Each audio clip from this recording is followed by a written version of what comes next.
Lucas Martins, o doutor Pedro. Doutor Pedro que saiu do Rio de Janeiro e veio aqui para São Paulo, estava trabalhando, desapareceu. E desaparecer numa cidade como São Paulo, vamos falar a verdade, é algo preocupante. Tão preocupante que você fica pensando no pior. E realmente, infelizmente, o pior aconteceu com o doutor.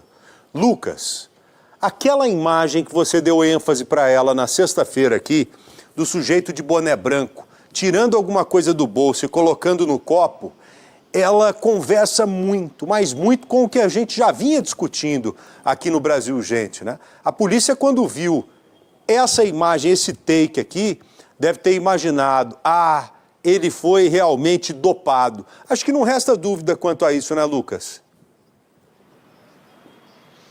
Exatamente, é o que acredita a polícia. Aguarda, é claro, o resultado do exame do IML para, de fato, ter ali o crime concreto para imputar a alguém, mas é importante encontrar esse homem que aparece junto com o doutor Pedro.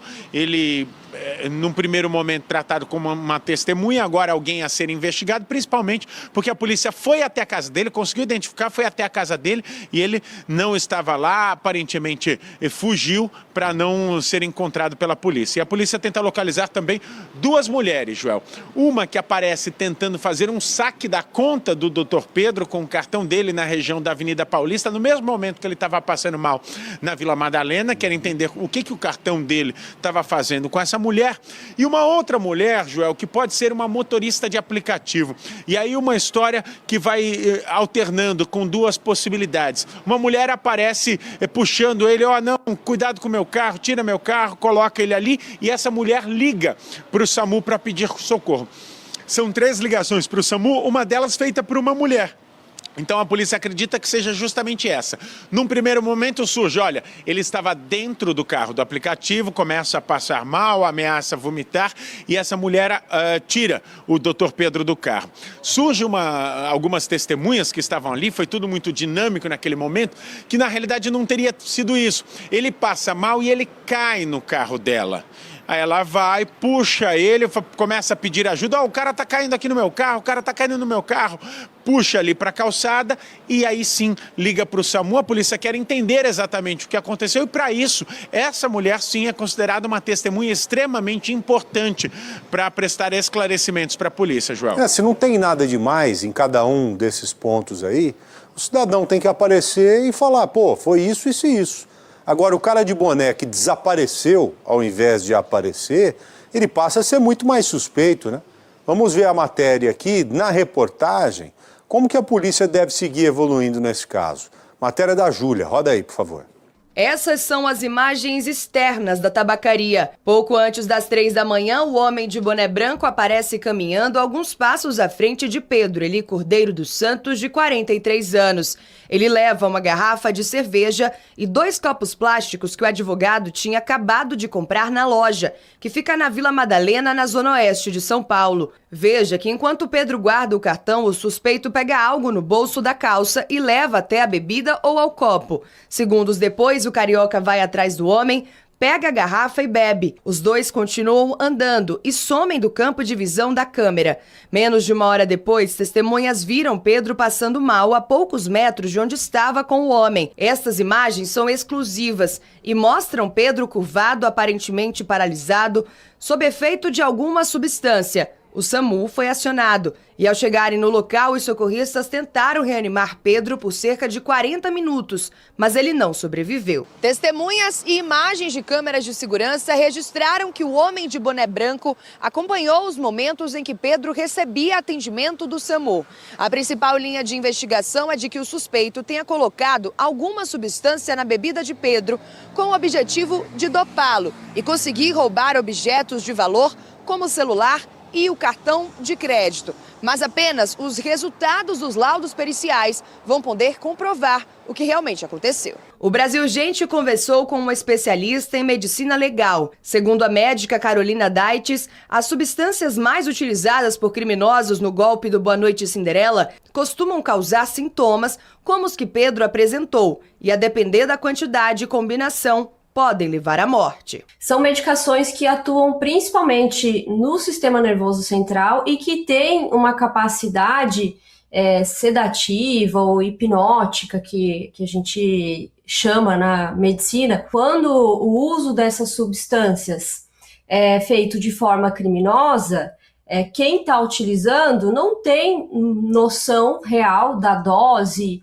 ou até da própria substância que está sendo utilizada. Então, isso torna algo ainda mais perigoso para a saúde, de forma que possa acontecer, além da perda da consciência, inclusive até parada respiratória ou intoxicações que podem trazer outros problemas para a saúde. O tempo em que os medicamentos costumam fazer efeito varia a depender da substância e da dose utilizada. Imagens internas da tabacaria mostram Pedro entrando no local e comprando a cerveja já acompanhado do homem de boné branco.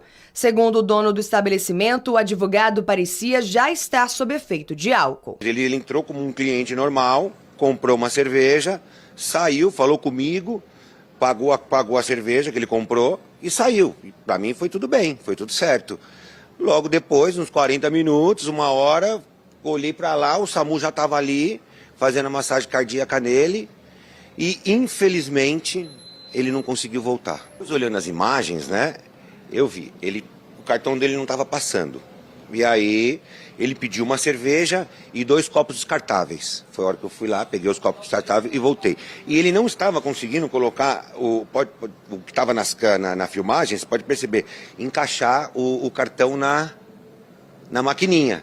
Aí eu peguei, ajudei ele, coloquei o cartão, digitei, ele pagou. Aí depois eu dei a maquininha para ele puxou o cartão dele, né? Virou as costas e foi embora. O caso aconteceu na madrugada do último dia 10, após Pedro ir até a Vila Madalena encontrar com um amigo para acompanharem o jogo da Copa do Mundo. Por volta de 00:30, os dois foram juntos em um carro por aplicativo até Moema, na zona sul de São Paulo. O amigo ficou em casa e Pedro seguiu para o flat em que estava hospedado. Porém, o advogado retornou para a Vila Madalena. Às 2h22 da madrugada, ele passou o cartão de crédito no mesmo bar em que estava com o amigo pouco antes. Já às 2h54, ele aparece entrando na tabacaria acompanhado do homem de boné branco. O caso está sendo investigado pela polícia, que já identificou o suspeito, mas ele ainda não foi encontrado. Além disso, foi identificada uma mulher que tentou sacar um valor de R$ 9.800 da conta de Pedro em um caixa eletrônico na região da Avenida Paulista, ao mesmo tempo em que o advogado estava passando mal na Vila Madalena. A transação foi bloqueada pelo banco. A polícia busca ainda uma motorista por aplicativo que foi vista tirando Pedro de um carro pouco antes dele começar a passar mal. Peças fundamentais do quebra-cabeças que os investigadores estão tentando montar para entender o que aconteceu com Pedro Eli. É muito difícil conseguir distinguir qual a substância que foi utilizada, porque elas vão ter efeitos semelhantes, então necessita realmente de exames laboratoriais, que são importantes para essa confirmação. Aguardando o toxicológico. O resultado deve sair o quanto antes e a gente vai passar a ter conhecimento e certeza mesmo de algo que a gente imagina.